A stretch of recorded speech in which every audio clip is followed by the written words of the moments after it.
Before satellites, before digital espionage, there was a war fought in the dark. Not with eyes, but with ears.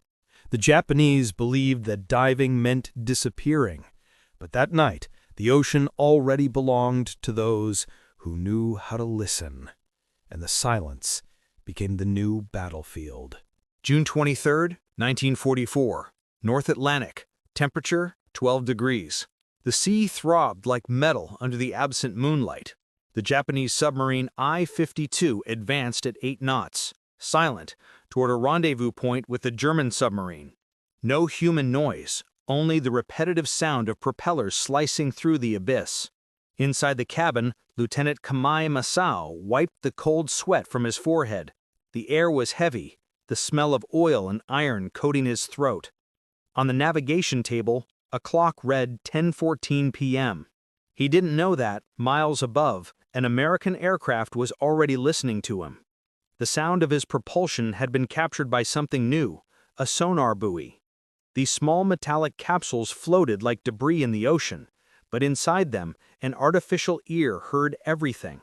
A sensitive microphone plunged to 50 meters, transmitting every vibration. The noise of valves, the whistle of the engine, the friction of the hull, everything was a signal. The sea had ceased to be a refuge and had become a field of data. In the headphones of an American operator, the noise of the I-52 sketched itself like a heartbeat. The frequency was clear, 15 kilohertz. Each propeller pulse was calculated, compared, and plotted. The Atlantic was becoming an acoustic map, and the Japanese submarine just a sound point. The invisible hunt was underway.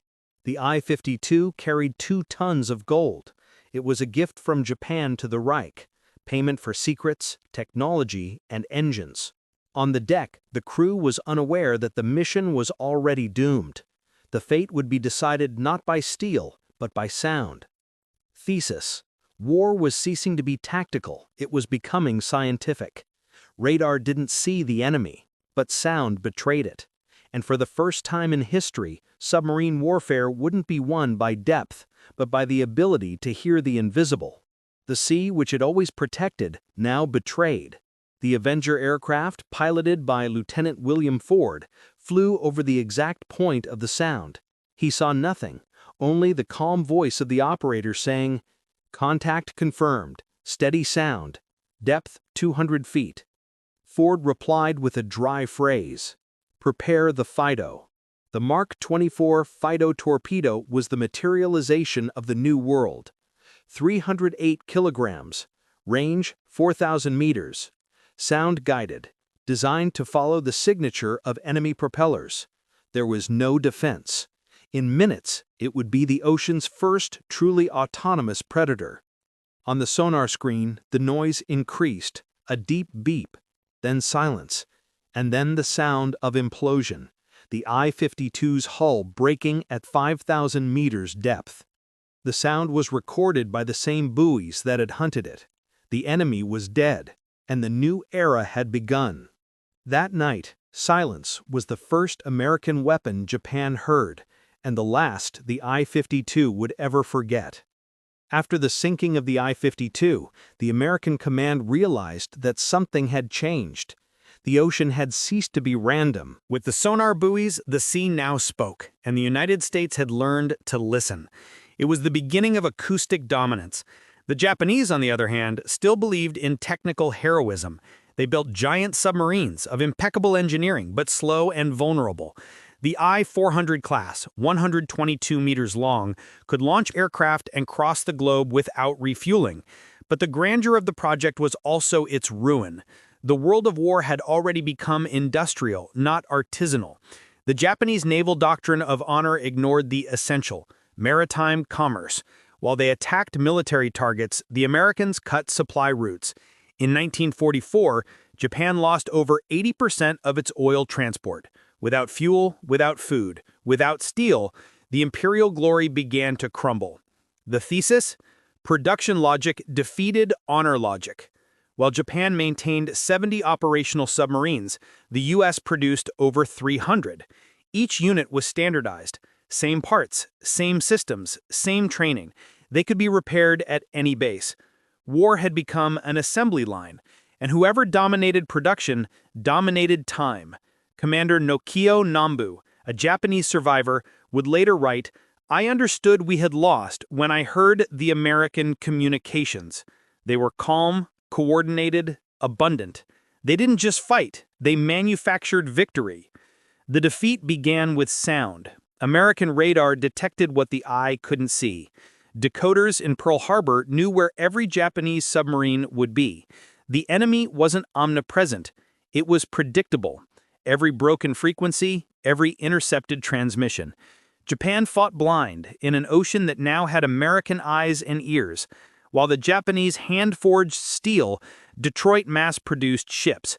The GUP-3 type diesel engine was produced every 6 hours. Mark 18 electric torpedoes rolled out by the thousands. Technology was no longer a secret. It was a product, and the product was power. Acoustic warfare expanded rapidly. Now aircraft dropped dozens of buoys per operation, creating auditory nets in the sea. Submarines that dived believing they escaped actually entered invisible sonic grids. The dive, once a symbol of flight, became a trap. The ocean no longer offered silence, only echoes of its own condemnation. The sea had become history's first digital battlefield, a space where every sound, every noise, every frequency could kill. And in the depths, Japanese sailors realized it wasn't the ocean against them, it was time. The time of industry, calculation, efficiency. Modern war no longer belongs to the brave, but to those who know how to listen before shooting. Dawn in the Pacific seemed ordinary. Calm seas, clear sky, and a faint gleam over the steel decks. Aboard the submarine I-37, Captain Kenji Arai adjusted the hydrophone, trying to hear the sea's sounds. But what was once an ally, the silence, now seemed treacherous. Small echoes arose in the distance, like metallic breaths, impossible to identify. Arai didn't know, but those vibrations were signals of a new American presence scattered beneath the waves. While the Japanese relied on instinct and human ear experience, the Americans trusted machines that didn't tire. Sonar buoys turned the ocean into an auditory minefield, monitoring every frequency below 20 kilohertz. The sound of Japanese propellers, once a secret, became signature, identity, sentence. What was once invisible now had an address, and trust in silence began to crumble.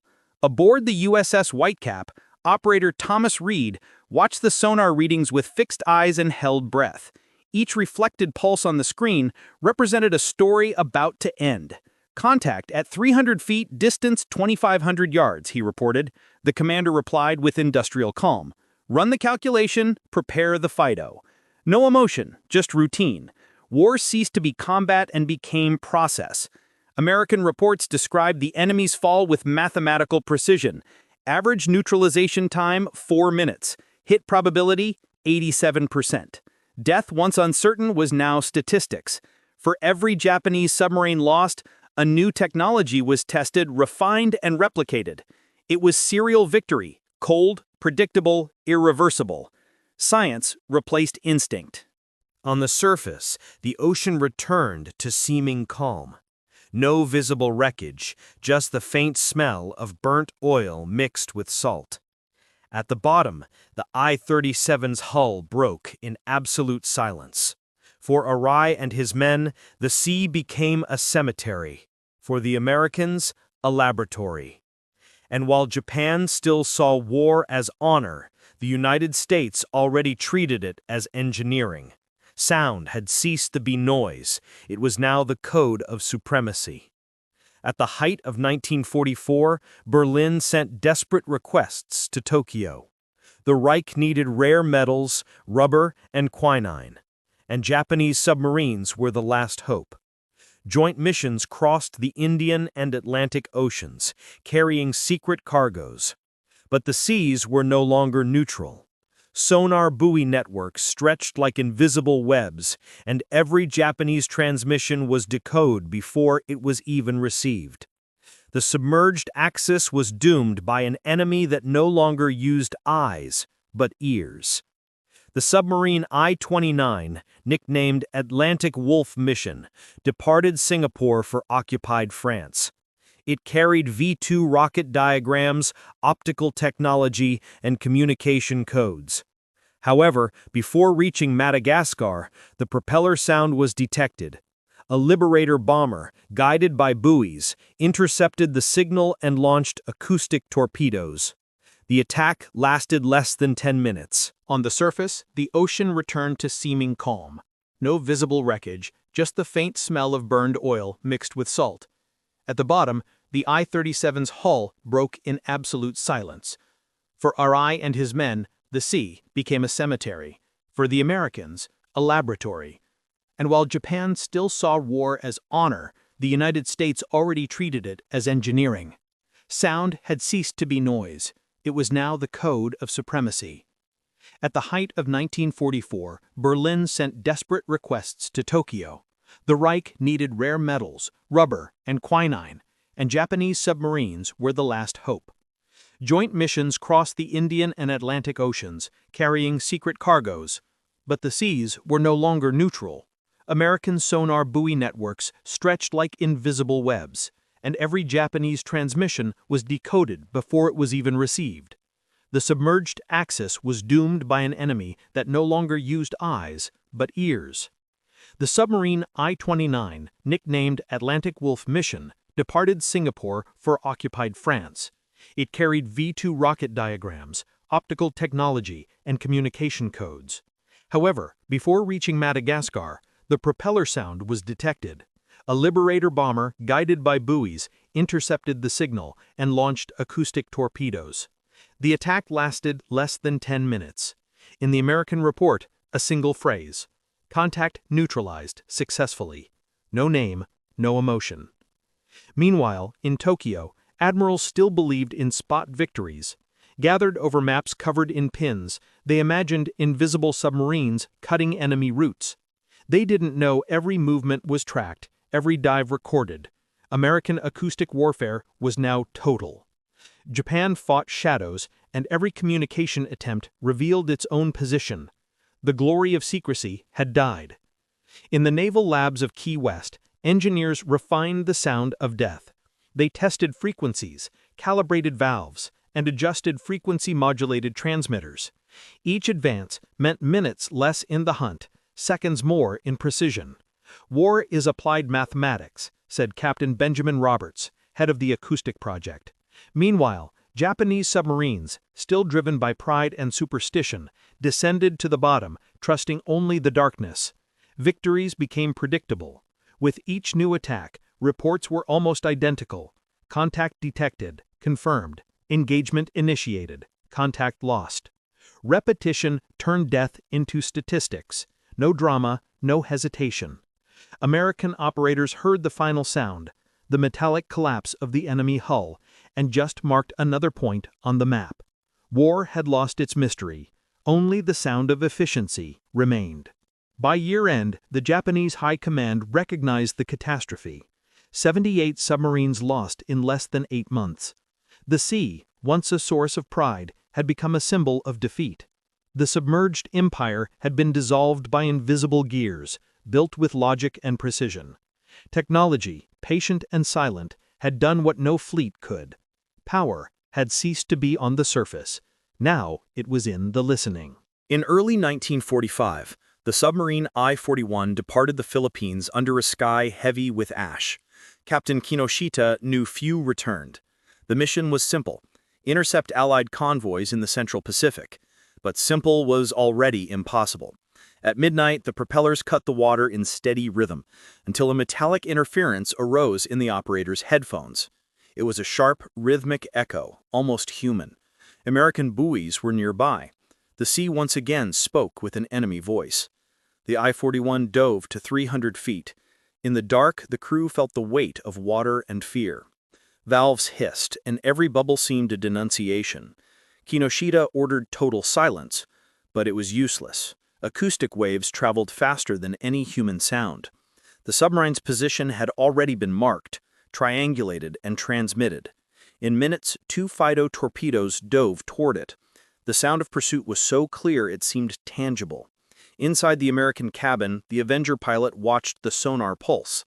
The sound operator, sweating, counted the reverberations. Contact in 90 seconds. The professional calm contrasted with the terror on the other side. Kinoshita tried to maneuver, change depth, shut down engines. Nothing worked. Technology didn't waver. When the first torpedo exploded, the impact echoed to the farthest buoys.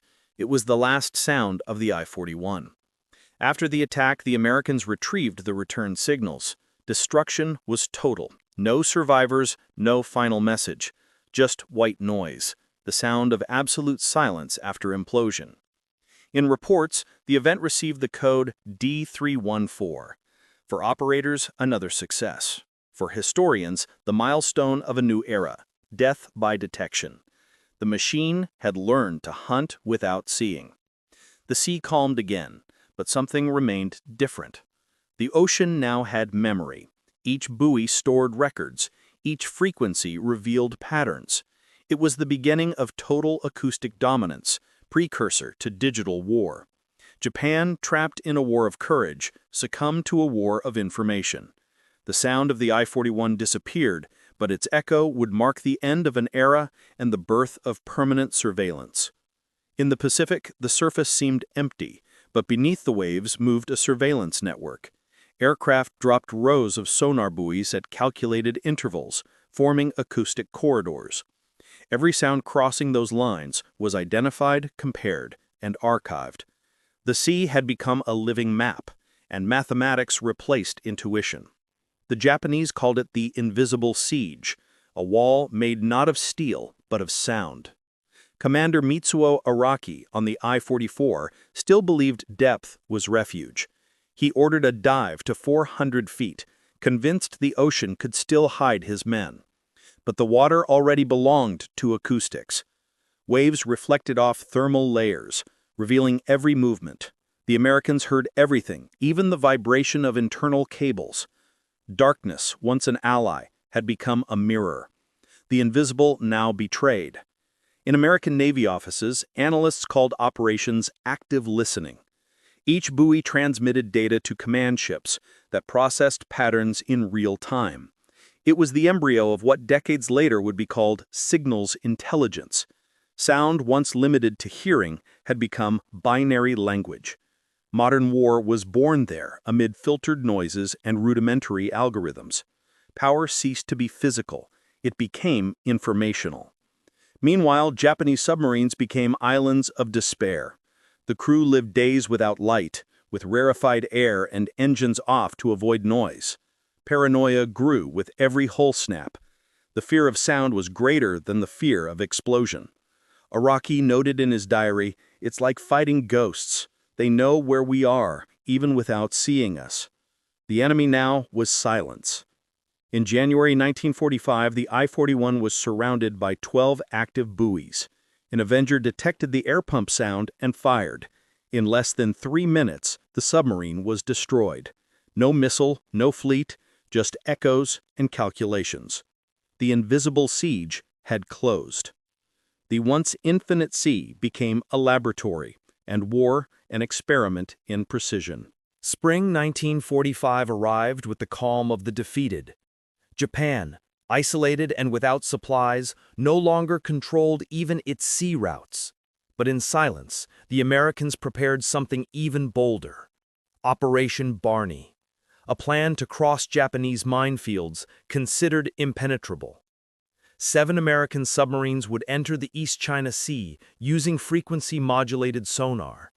It was the Ghost turning point, an act of technique with legendary impact. The Japanese believed their minefields were immune to detection. The mistake was in trust. The new American FM sonar QHB emitted modulated signals capable of distinguishing mines from natural relief. For the first time, sound didn't just hear, it interpreted. The mission began at dawn on June 6. Under the code Hydra, the American submarines crossed the defenses without triggering a single mine. Inside the cabins, the atmosphere was tense. Every noise could be the last. The sonar operator, Lieutenant Grayson, described, "It was like playing music in the dark. Each echo responded like a living note." The crossing lasted 40 hours. When they surfaced, they had mapped and neutralized 120 submerged mines. It was the greatest acoustic feat of the war. No shots, just sound and calculation. The psychological impact was devastating. When reports reached Tokyo, officers refused to believe. The idea that Americans had crossed the impossible was inconceivable. The doctrine of honor gave way to dread of science. Japan realized too late that it no longer faced men, it faced systems. War ceased to be duel. It became automation. Operation Barney marked the definitive transition between courage and method. American submarines proved the impossible could be overcome with precision and patience. Sound had become weapon, shield, and guide. And in the depths, Japanese silence echoed like an epitaph. The ocean, once a symbol of imperial glory, now intoned its song of surrender. When the last winter of the war arrived, the ocean no longer belonged to men. Currents, winds, and tides were mapped, cataloged, and predicted. The American Navy possessed thousands of classified sound records by frequency, vessel type, and propeller pattern. It was an empire of echoes, where every noise had an owner, and every silence meaning. The sea had been tamed not by force, but by listening. In Pacific bases, engineers analyzed magnetic tapes with sounds captured by buoys. They measured frequencies, filtered noises, and created acoustic libraries. Each Japanese submarine had a distinct signature, a minimal flaw in blade rhythm or a hiss in valves. This science of sound allowed predicting a target's identity before visual contact. It was the revolution of auditory recognition, predecessor to digital war. Meanwhile, Japanese submariners lived in the penumbra of defeat. Oxygen reserves dwindled, fuel scarce, confidence gone. The sea, which once welcomed them, now denounced them. Fear of sound replaced fear of the enemy. Every hull snap was a sign of imminent end. Honor gave way to survival, and silence, once a virtue, had become condemnation. Allied reports described the new reality with almost clinical precision. No safe depth detected, enemy reaction non-existent, acoustic efficacy total. No more heroic pursuits or cinematic naval clashes. There were measurements, frequencies, and results. War had become a laboratory, and the battlefield, a waveform graph. Japan still fought, but no longer combated. It just resisted the inevitable. In Washington, analysts called the phenomenon global sonic dominance. For the first time, a nation controlled not territory, but the planet's acoustic spectrum. It was the birth of systemic war, the one where victory comes before the shot. And the ocean, stage of ancient imperial glory, had become American industrial property. Sound was the new king of the waters. The I-400 class submarines were conceived as invincible monsters. Over 120 meters long, they carried 3 Aichi N-6A Seiron aircraft and could cross the globe without refueling. They were the pride of Japanese engineering, the promise of revenge in steel form. But in 1945, that grandeur sounded anachronistic. The world of war had become invisible, digital, automatic. Size no longer mattered. What mattered was who listened first. When the first I-400 left Kure port, officers held it as the Empire's submerged fortress. But outside ports, the sea was already occupied by enemy sounds. The Americans knew of its existence before the official christening. Satellites didn't exist, but acoustic interceptions revealed its course. The giant departed surrounded by ghosts it couldn't see. It was a relic of another era, sailing toward obsolescence. While the crew trained to launch aircraft underwater, Americans refined modulation detection algorithms. Every I-400 movement generated a unique echo analyzed by dozens of buoys. The operation was silent and relentless. The Japanese spoke of honor, the Americans of efficiency. In the contrast between glory and process, history had already chosen a winner. The metallic noise of the Empire was music to the enemy. When Japan's surrender approached, the I-400 received orders to surrender. Commander Arizumi, unable to accept failure, took his own life before surfacing. The submarine emerged empty of hope, just steel and memory. It was captured and taken to Hawaii, where American engineers dismantled every valve, every rivet, every secret. The giant, once a symbol of supremacy, became a study specimen. Final reports were cold: exceptional construction, ineffective doctrine. Japanese artisanal perfection had met its limit in the age of mass production. The fortress of the seas hadn't succumbed to bombs, but to logic. Sound had defeated steel. And with the fall of the giants, Japan heard its own epitaph, a long metallic note lost among the waves. In the last months of war, Japan no longer spoke. It whispered. Its communications were fragmented, its messages decoded before reaching destination. American intelligence operating under Project Magic intercepted radio signals and combined them with sound readings. Sound had become translator, informant, and judge. The enemy now had voice but no control over it. Every transmission was an involuntary testimony of its own defeat. In decoding centers, linguists, mathematicians, and engineers worked side by side. Translating frequencies was more important than translating words. The sounds of engines, propeller rhythms, ping patterns, everything became code. Acoustic warfare didn't just win battles, it shaped modern espionage language. With every captured message, Japan lost a secret, and the United States gained an advantage.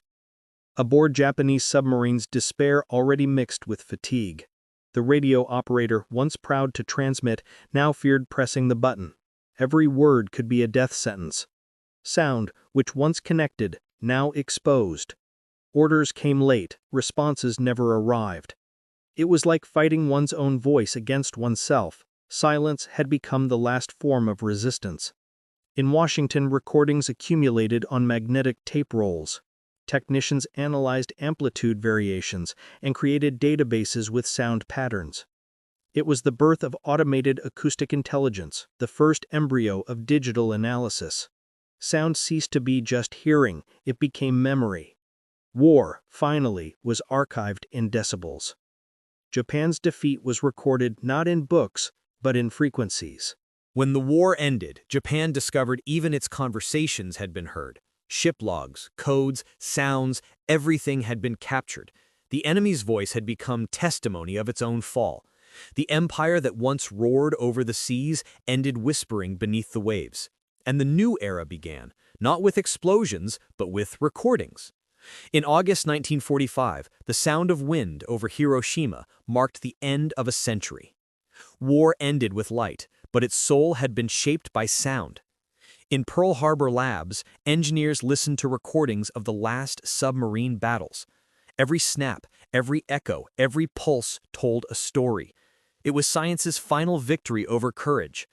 The ocean which once served bravery now belonged to technology. Reports were unequivocal. 1,314 Japanese ships destroyed by American submarines. Only 184 Allied sunk by Japanese. The numerical abyss was more than statistics, it was doctrine. Mass production, calculation, and efficiency had defeated heroism. Detroit and Seattle factories had beaten Kure and Yokosuka arsenals. The machine had surpassed the myth. Sound had surpassed steel. Meanwhile, the few surviving Imperial Navy submarines surrendered in silence. Crews surfaced with white flags, faces marked by fear and shame. Many didn't even know the war had ended. When they heard surrender broadcasts, the shock was absolute. "The empire is over," the American voice said. It was the final sentence, transmitted on shortwave. The last blow came through the ether. In the United States, acoustic dominance had become national pride. Sonar, radar, and sonar buoys had redefined surveillance. The ocean ceased to be territory. Now it was a system, and whoever controlled the system controlled the world. Sound had become a tool of global power.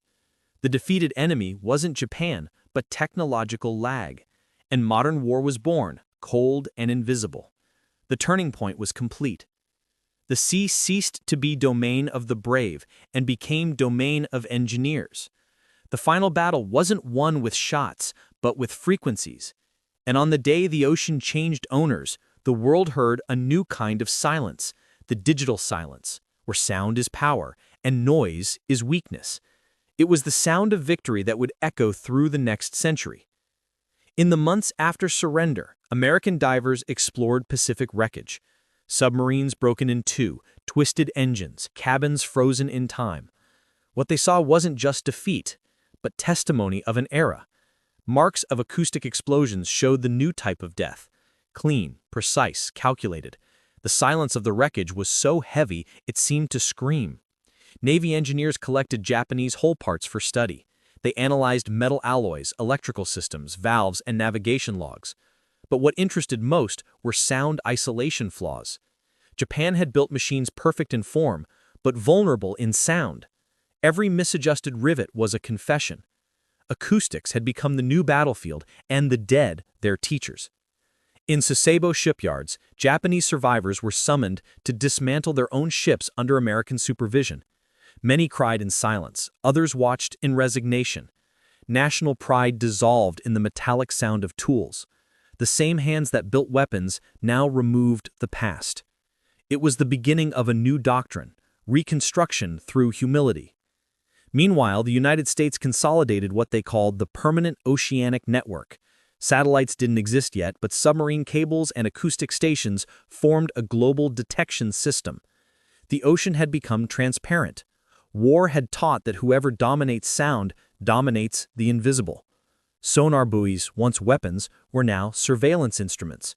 Peace would also be controlled by echoes. In Japanese universities, young engineers studied translated American reports. There they understood the future wasn't in steel, but in efficiency. The trauma of defeat transformed into method. The country that lost for not listening began to learn the value of listening. From the ruins of silence was born a new mentality, the one that would build modern Japan. In 1950, just 5 years after the war, Japan was already raising factories at a dizzying pace. Electric motors, radio equipment, recording devices. The defeated nation became the laboratory of the future. Sound, which had been an American weapon, now became a Japanese tool. War lessons turned into innovation. From trauma came technology. From silence, prosperity. Companies like Sony, Toshiba, and Mitsubishi invested in acoustic research. Imperial Navy veteran engineers applied what they had learned about resonance, microphones, and sound isolation. In less than a decade, Japan exported devices more precise than American ones. The country understood that power isn't in who speaks loudest, but in who listens best. Defeat had taught the secret of perfection. In the United States, analysts watched the resurgence of the old enemy with curiosity. The same country silenced by echoes now dominated the sound of industry. Portable recorders, televisions, and Japanese radios flooded the market. The empire of steel had given way to the empire of frequency. Sound, once military, had become commercial, and Japan had turned it into art. The new generation of Japanese engineers viewed the ocean with almost religious respect. They knew that there, among echoes and tragedies, the most valuable lesson was born. Technology is memory. Every circuit, every valve, every transmitter was a homage to the lost voices beneath the waves. The country that once died of silence, now reborn from it. Pain had become scientific heritage. By the late 1950s, Japan was synonymous with precision. The sound that defeated it now propelled its rebirth. Acoustic war had transformed into a culture of excellence. The sea ceased to be battlefield and became archive, and in it, Japan saw its new identity reflected. No longer that of the empire that spoke, but of the nation that learned to listen. The waters of the Atlantic remain cold where the I-52 rests. In silence, over 5,000 meters deep, it remains intact. a time capsule of a war that traded courage for calculation. Pressure envelops it like tomb and witness. Down there nothing moves, but everything speaks. The sound of the past still vibrates reflected on ocean walls, reminding that history is never mute. Decades later, American explorers located the I-52 wreckage with digital sonar equipment. The sound that killed it was the same that rediscovered it. When the first images appeared on screens, a reverent silence filled the room. It wasn't victory, it was memory. The war that began in noises ended in echo, a complete cycle closed between men and machines. The engineers who rebuilt Japan heard that sound with new meaning, no longer of defeat, but of learning. The country that succumbed to the war of sound became a master in shaping it. Recorders, microchips, and sensors replaced cannons. Sound returned to being art, science, and communication. What was weapon now united, and what was fear now drove progress. The United States transformed its acoustic dominance into global surveillance. From oceans to skies, listening became the new power. Every captured noise, every controlled frequency reminded that war doesn't end when shots cease, but when the enemy ceases to be heard. The ocean, silent and patient, continued as witness to the era in which sound defeated steel and industry defeated honor. And so, in the depths, the I-52 rests as eternal reminder of a transition. That wasn't just the end of a submarine, but the milestone of a new era. The era of listening. The sea ceased to be battlefield and became archive. And in the distant noise of propellers, the world can still hear the message echoing for 80 years. Power isn't in who speaks, but in who listens first.